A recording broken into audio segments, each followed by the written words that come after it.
Assalamualaikum warahmatullahi wabarakatuh. Alhamdulillah alladzi anzala sakinata fi qulubil mu'minin liyazdadu imanan ma'a imanihim.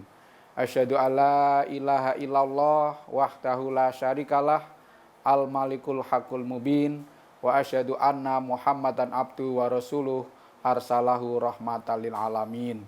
Allahumma sholli wa sallim ala Muhammadin wa ala alihi wa ashabi ajmain. Amma ba'd.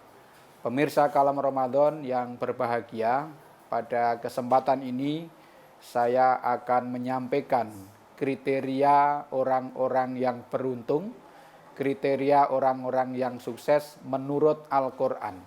Sebagaimana dapat kita baca di dalam surat Al-Mu'minun ayat 1-11. A'udzu billahi minasyaitonir rajim.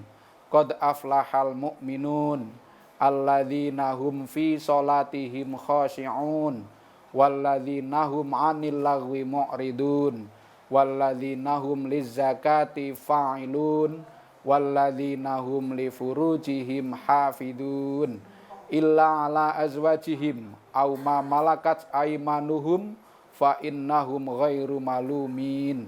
Famani betagha wara adzalika faulaika humul adun walladzina hum li amanatihim wa ahdihim ra'un walladzina hum ala sholawatihim yuhafidun ulaika humul warithun alladzina yaritsunal firdaus hum fiha khalidun.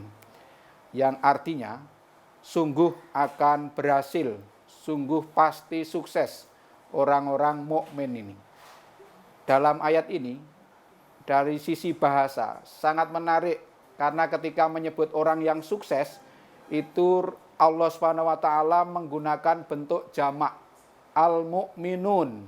Itu artinya orang-orang mukmin, bukan al-mu'min yang berarti seorang mukmin, tapi jamak artinya orang yang banyak.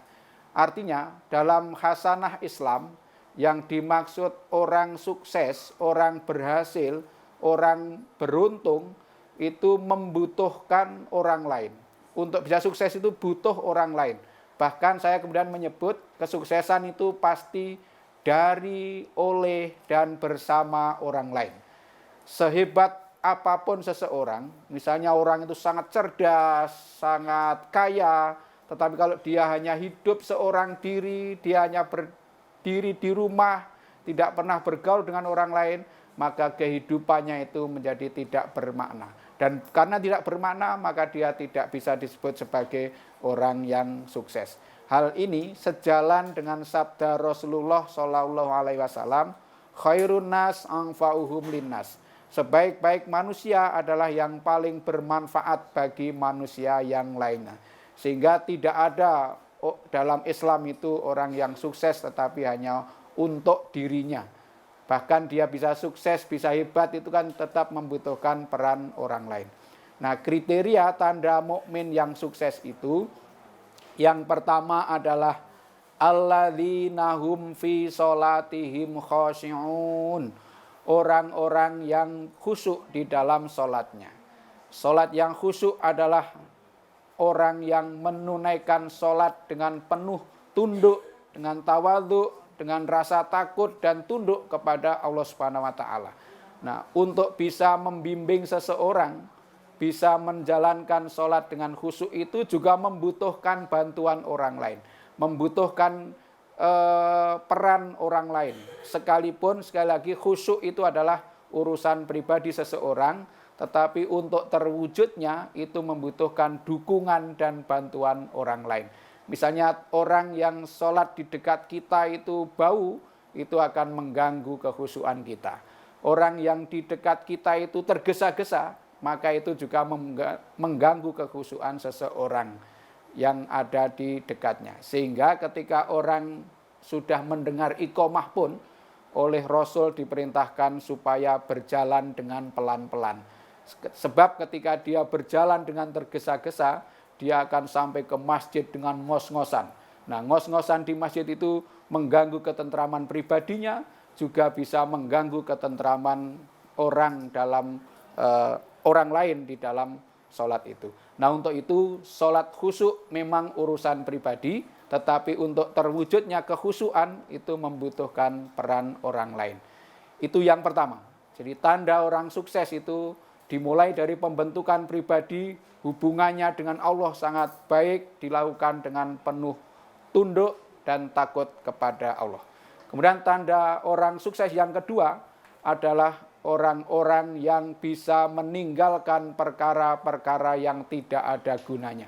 Nah, perkara-perkara yang tidak ada gunanya itu bermacam-macam. Bisa berupa perkataan, bisa berupa perbuatan, bisa pula berupa pengadaan barang.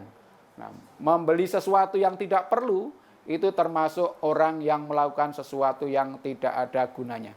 Berkata yang tidak ada manfaatnya, menulis yang tidak ada manfaatnya, itu membuat orang menjadi tidak produktif.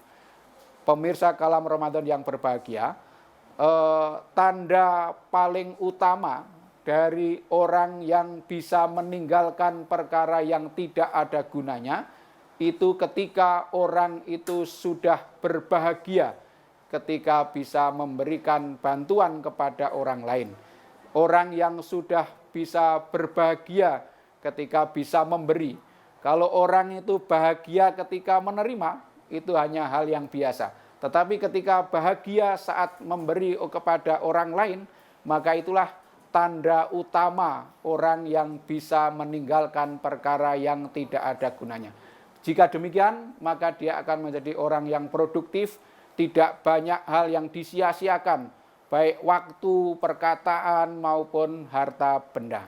Nah, pemirsa Kalam Ramadan yang berbahagia, setelah pesan-pesan berikut, saya akan kembali dengan penjelasan tentang orang yang sukses.